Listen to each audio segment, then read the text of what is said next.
안녕하세요. 결혼 문제로 골머리를 앓았던 30대 여성입니다. 이제는 어느 정도 정리가 되긴 했지만 그래도 이렇게 사연을 보내는 걸 마지막으로 훌을 털어버리려고요. 요즘 추세가 반반 결혼이길래 저도 반반 결혼을 하려고 했는데 그 과정이 어찌나 험난하던지. 솔직히 옛날처럼 남자가 집 해오고 여자가 혼수를 하는 거면 얼마나 좋았을까 몇 번이나 그런 생각이 들더라니까요. 물론 집값을 비롯해 이것저것 따져보면 시대역 행적이고 불공평하다는 것도 잘합니다.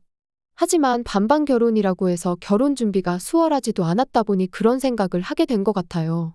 동갑내기 남자친구와는 꽤 오래 만나다 결혼 얘기까지 나온 건데 아무튼 연애할 때도 어느 정도 더치페이를 하긴 했지만 10원짜리 하나까지 칼같이 계산하는 정도는 아니었습니다. 게다가 연애 초반만 하더라도 저는 이미 사회생활을 하고 있었고 남자친구는 취준생이었거든요. 그래서 어디다 말은 안 했지만 번번이 제가 더 데이트 비용을 부담했었어요. 그래도 크게 불만은 없었습니다. 그때만 하더라도 남자친구도 나름대로 아르바이트도 하고 그러면서 자기도 얼마라도 보태려고 하는 그런 게 있었거든요. 그리고 그런 모습을 보여주니 저도 저대로 데이트 비용으로 기분이 상한다거나 그런 일은 없었죠. 그러다 남자친구가 직장을 구했고 그러면서 그때부터는 어떤 때는 제가 내기도 하고 남자친구가 더 내기도 하고. 그러니까 뭉뚱그려 대충 따져보면 남자친구가 4 제가 6 정도 낸 것 같아요. 그리고 남자친구도 이 부분이 내심 마음에 걸렸던 건지 결혼 이야기가 오가기 시작하자 먼저 이 이야기를 꺼내더라고요. 그래서 제가 그랬습니다. 어차피 결혼하고 나면 그 주머니가 그 주머니 아니겠냐고 너무 신경 쓰지 말라고요. 그리고 솔직히 전에도 그랬던 것처럼 먼저 말을 꺼내니까 제가 더 괜찮다 말하게 된 것도 있어요.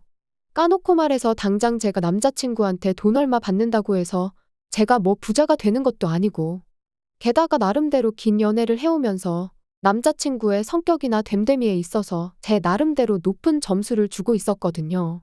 그러니 뭐 굳이 꼬치꼬치 따져야겠다는 생각을 안 한 거죠. 그런데 결혼은 현실이라는 말이 정말 맞더라고요.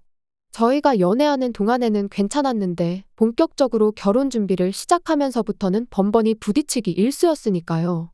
일단 결혼 이야기가 나오자 연애할 때처럼 결혼도 서로 부담하는 비율이 비슷했으면 좋겠다는 이야기가 나왔습니다. 그리고 여기까지는 뭐 딱히 거슬리거나 그럴 건 없었어요. 워낙 주변에 그런 커플들도 많았다 보니 오히려 당연하게 느껴질 정도였지요. 그런데 문제는 집을 구하려고 보니까 서울에서는 매매는커녕 전세도 대출 없인 어렵겠더라고요. 게다가 대출을 알아보니 당장 받는 것도 문제지만 받는다고 해도 후에 내야 할 이자가 무지막지하고. 그런데 그때 저희 어머니께서 인생에 한 번뿐인 결혼인데 어른들한테 손 벌리는 게 부끄러운 게 아니라며 도와주시겠다 하셨습니다. 제가 외동인데다가 저희 부모님은 어느 정도 노후 준비도 되어 계시거든요. 그래서 사실 결혼 이야기가 나오기 전부터 제가 시집가면 얼마는 해주겠다고 종종 말씀하시곤 하셨죠. 하지만 일단 제 성격이 뭐든 제 힘으로 하는 걸 선호하기도 했고 남자친구랑 반반 결혼을 하는 쪽으로 이야기까지 되었던 상황이다 보니 친정 부모님 도움은 가능한 받고 싶지 않았습니다. 그런데 상황이 상황이다 보니 괜찮다 안 받겠다 하는 말이 입에서 안 나가더라고요. 오히려 그때부턴 제가 친정에서 큰돈을 받아가면 남자친구한테 부담이 되진 않을까. 그게 제일 걱정이 되었죠. 제가 알기론 남자친구네 형편이 썩 좋지가 못해요. 그래서 남자친구가 취준생이던 당시에도 소위 노가다 일을 하면서 생활비를 충당한 적도 여러 번이었죠. 그러니 아무리 반반 결혼을 하기로 했다고 하더라도 내가 집에서 얼마를 받아올 테니 너도 받아와라 할 수는 없겠더라고요. 게다가 남자친구가 은근히 고리타분한 구석이 있어서는 그래도 남편이 가정을 이끌어 나가야 한다 뭐 그런 사고방식을 가지고 있었거든요. 그런 사람이 반반 결혼 이야기를 꺼낸 것도 웃기긴 한데 아무튼 그런 남자친구를 자극하고 싶지도 않았네요. 그래서 어차피 대출을 알아보고 있던 상황이었으니 은행 대출 대신 어머니 돈을 빌린 걸로 해서 전셋집을 구하기로 했습니다. 은행에 비하면 저희 어머니 돈은 똑같이 갚아야 할 돈이라곤 해도 심리적인 부분에 있어서 부담감이 확 줄어드니까요. 그것만으로도 감사할 일이었지요. 그리고 남자친구한테는 제가 집 문제를 해결한 만큼 결혼식 비용을 비롯해 같이 쓸 자동차와 가전을 해오면 어떻겠냐 했습니다. 그런데 당연히 알겠다고 할 줄 알았던 남자친구는 언짢은 표정을 지으면서 계산이 맞지 않는다더니 그때부터 언성을 높이기 시작했어요. 저는 왜 원금이 보장되는 집을 하고 자기한테는 써버리면 땡인 결혼식 비용을 하라고 하느냐면서요. 자기더러 해오라는 건 전부 다 사는 순간 중고가 되는 거라면서. 그러니까 자기가 무조건 손해라는 거였죠. 그런데 제 입장에선 저희 어머니 돈이 갚아야 하는 돈이라곤 해도 어쨌든 이자도 안 내고 게다가 제 돈도 목돈이 들어가고 그리고 무엇보다도 결혼이잖아요. 그런데 남자친구는 초장부터 우리가 헤어지기라도 하면 자기가 손해라는 소리나 하고 있었으니 말은 안 했지만 마음 한켠에선 그렇게 확신도 없으면서 결혼은 왜 하자는 건가 싶더라니까요. 하지만 이미 주변에다 결혼한다는 얘기도 했지. 그러니까 그 순간은 헤어진다는 생각보단 그럼 어떻게 합의점을 찾아야 할까를 더 생각했던 것 같아요. 그래서 그럼 어떻게 하길 원하냐고 물었습니다. 그랬더니 남자친구 말이 세상이 변했어도 남자가 집해오고 여자가 혼수해오는 게 그림이 맞지 않냐면서 제가 결혼식 비용과 혼수 그리고 자동차를 해오래요. 자기 돈은 전세금에 보태겠다고요. 황당하고 어이가 없었지요. 방금까지는 불공평하네 자기가 손해내 해가며 입에 개거품을 물어놓고는 이제 와서 저보고 그렇게 하라면 저는 뭐 그래 알겠어 하겠냐고요. 게다가 남자친구 논리대로라면 전세금도 반, 혼수도 반, 결혼식 비용도 자동차 값도 서로 똑같이 반반씩 내는 게 제일 공평한 거잖아요. 하지만 결국 좀 전에도 말했다시피 결혼 자체를 물을 생각까지는 당시만 해도 못했기에 알겠다고 했습니다. 한편으론 남자친구는 손해라며 목에 핏대를 세웠지만 제가 선뜻 하겠다고 하면 자기도 뭔가 느끼는 바가 있을 거란 생각도 했고요. 그런데 집으로 들어오는 내내 둘이 나눈 대화를 곰곰이 곱씹다 보니 남자친구는 처음부터 끝까지 자기 입장만 생각할 뿐이었지 정작 저희 어머니가 도와주시는 부분에 있어선 하다못해 감사하단 말 한마디 없었다는 게 떠올랐어요. 뭐 남자친구 입장에서야 어차피 갚을 돈이란 생각이었을지도 모르겠지만 엄밀히 따지면 저희 어머니 입장에선 그 돈으로 다른데 투자를 하실 수도 있는 거고 하다못해 가만히 은행에만 넣어놔도 이자는 붙는데 까놓고 말해서 저희 때문에 손해를 감수하시기로 하신 거잖아요. 하지만 이미 어느 정도 결혼 비용에 있어선 결론을 낸 상황이다 보니 다시 가타부타 따지기도 그렇고 그래서 마음이 좋진 않았지만 저 혼자 생각만 했지 남자친구한테 따지고 들지는 않았습니다. 지금 생각해보면 그때라도 따질 건 따졌어야 했다 싶지만요. 한편 남자친구도 저도 회사 일이 바빠지면서 각자 필요한 건 스스로 알아보기로 했습니다. 그리고 그렇게 열흘쯤 지나 남자친구를 만났어요. 그런데 카페에서 주문한 커피가 나오기도 전에 남자친구가 혼수 목록이라면서 종이 한 장을 들이대대요. 그래서 찬찬히 살펴보니 어딘가 좀 이상한 거예요. 우리 나이가 몇인데 돌침대는 웬 말이며 최신식 세탁기랑 건조기가 적혀 있었거든요. 제가 웃으면서 뜬금없이 무슨 돌침대냐고 물었습니다. 참고로 남자친구는 평소에 바닥도 딱딱하다고 눕기 싫어해요. 그리고 또 저희 부모님도 돌침대를 쓰셨던 적이 있어서 아는데 그게 나중에 이사라도 하게 되면 짐덩어리가 따로 없어요. 게다가 건조기 같은 경우도 저희가 전세로 알아보는 아파트는 옛날 아파트라서 베란다가 좁게 나와서 건조기는 따로 설치를 못한다고 들었거든요. 그리고 남자친구도 이미 알고 있었고요. 그런데 남자친구 말이 우리 쓸 게 아니고 자기 엄마 해드릴 거래요.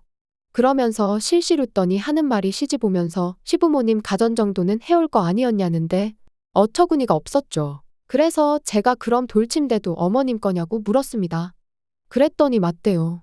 자기 엄마가 요즘 허리가 안 좋아지셨는데 누가 돌침대에서 자면 싹 낫는다고 한 모양이라며 그때부터 돌침대 노래를 부르신다나요?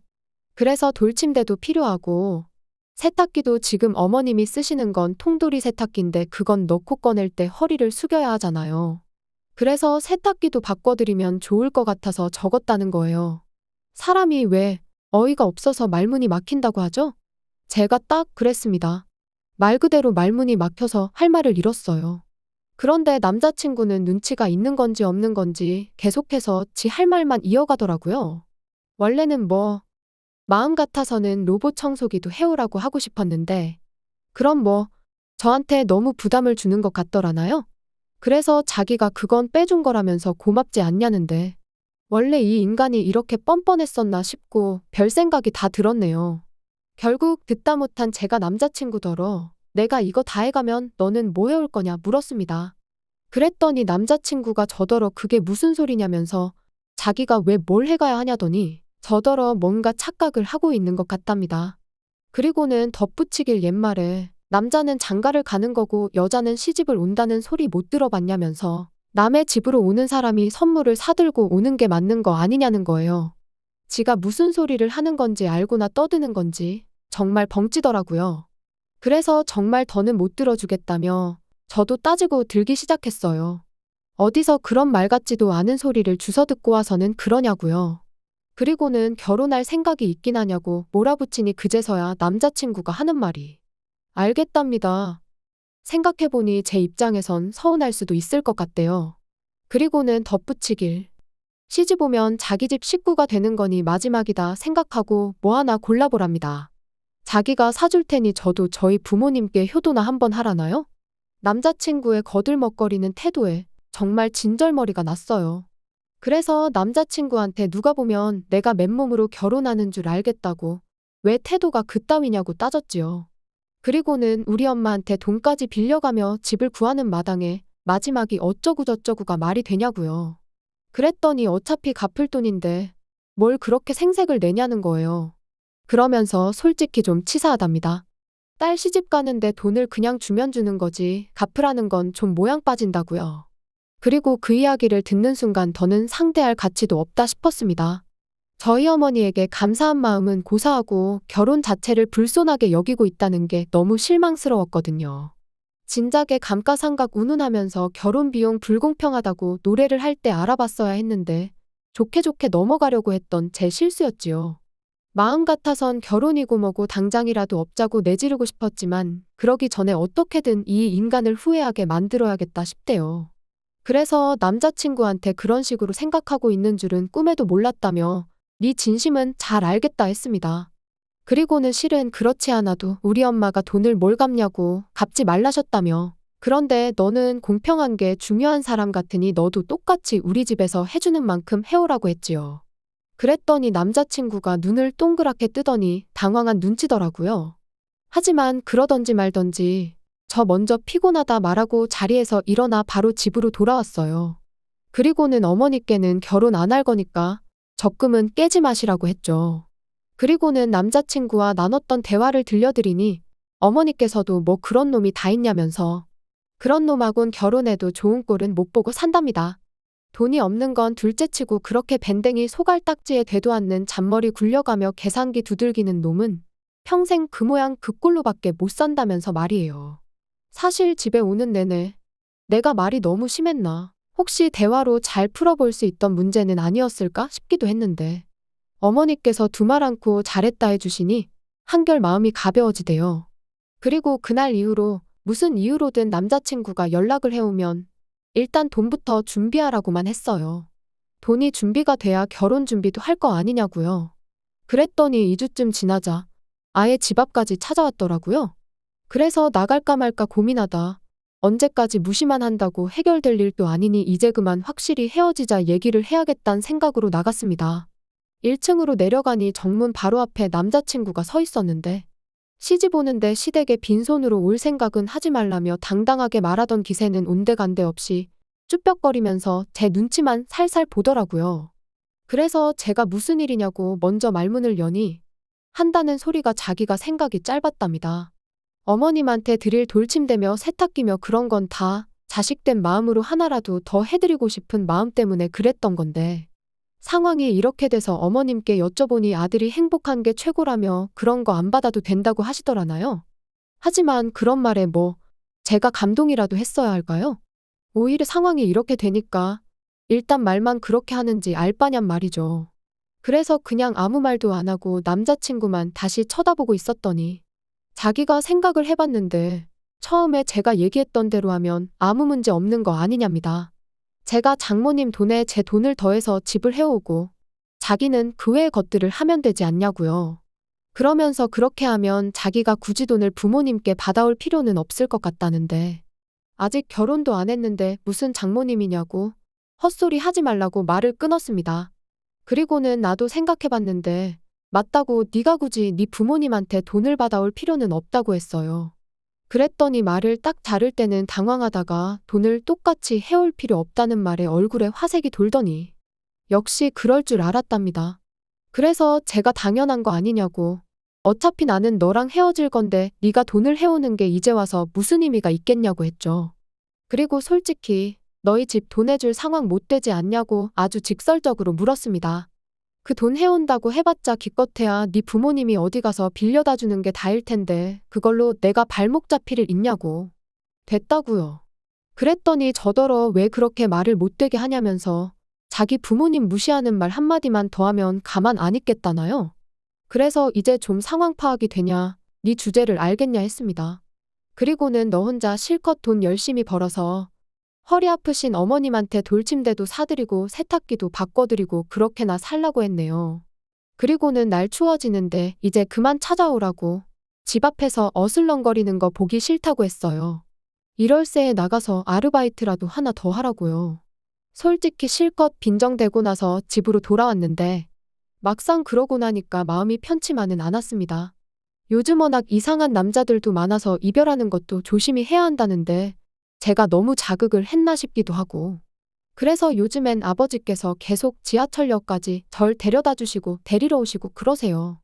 이 나이에 아버지 에스코트를 받을 줄은 몰랐는데 파혼도 그렇고 여러 가지로 면목이 없네요. 아무튼 어떻게 마무리를 해야 하나 싶은데 이제 지도 지가 똥차라는 건 확실히 알았겠죠? 하긴 뭐 더는 제가 알 바는 아니지만요. 사연 들어주신 여러분들도 아니다 싶을 땐 확실히 짚고 넘어가세요. 저처럼 좋은 게 좋은 거라고 당장 스트레스 받는 게 두려워서 못 본 척 모른 척 지나가지 마시고요. 옛말에 호미로 막을 거 가래로 막는다잖아요. 여러분은 저처럼 시간 낭비하시는 일 없으시길 바랍니다.